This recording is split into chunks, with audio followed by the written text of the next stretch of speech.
Sup guys, how's it going? Welcome to another Gamertech review. Now this one is a little bit special today. I am reviewing the gaming mouse made by Shogun Bros. It's the Ballista MK1, as it's supposed to be the best gaming mouse ever made ever in the entire world. Where better to test it than at LAN? So we're here in Kettering at the conference center, and this is the main competitive gaming room, and this is the Shogun Bros Ballista MK1. First of all, let's have a close-up at it.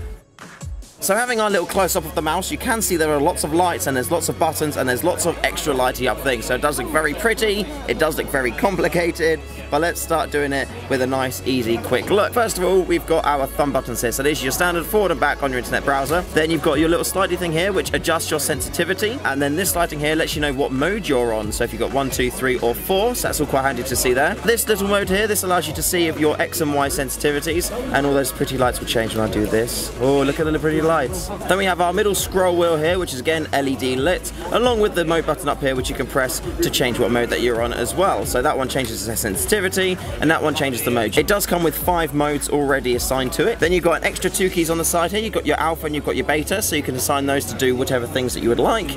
And then on this side over here, you have got a finger rest, which is quite comfortable. It means you can rest your pinky and your other finger on there while you're playing your game. It does also come with a military grade braided cable, along with a gold-plated USB port on there, and the whole mouse on these areas here, pretty much everywhere you grab it, you've got this military paint rubby grip type thing, which is very, very comfortable. When you've been playing for a long time and your hands are getting a bit sweaty and warm, you still can hold it as well as you would normally do if they were dry. So it's very comfortable to use. Usually with mice, these little finger bits here on the side can get a bit annoying, or they can get in the way, and they're not generally great at what they do with their job. However, this one I was actually very comfortable with, so that is a very good thing.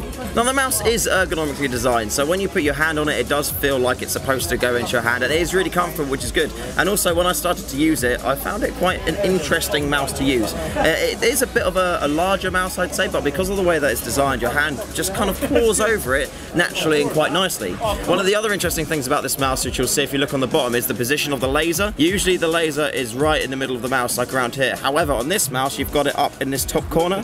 Now, in relation to where that is on the mouse, if I turn it over, you can see it's pretty much directly underneath your index finger. So where your shooting, clicking finger is, that's where the sensor's right underneath. So when you're playing it, it's a lot more of a kind of, you point using your finger as opposed to it being in the middle of your hand, which does feel good. And you can feel the difference when you're using this type of laser and the positioning of it and another laser.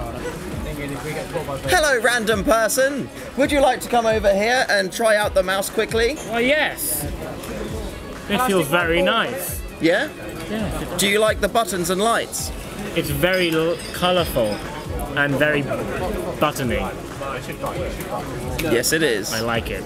Good. Thank you. Goodbye. Very much. Thank you very much.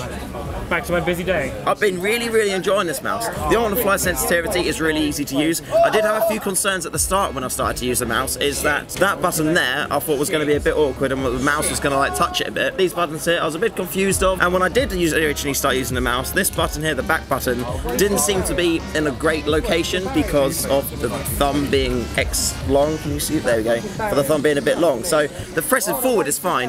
I think if the forward button was a little bit more forward on the mouse, that would be a lot better. Say they moved it forward like 6 or 7 millimeters, then that would be great, and everything else stayed as normal, then hooray. But as it is, you do get used to it. After a couple of hours of playing it, you don't really press any buttons incorrectly, so that is a big bonus. I also managed to get roped into playing the Counter-Strike Global Offensive Tournament, which was interesting to say the least. We had 4 games. We won one of them 16 rounds to 0.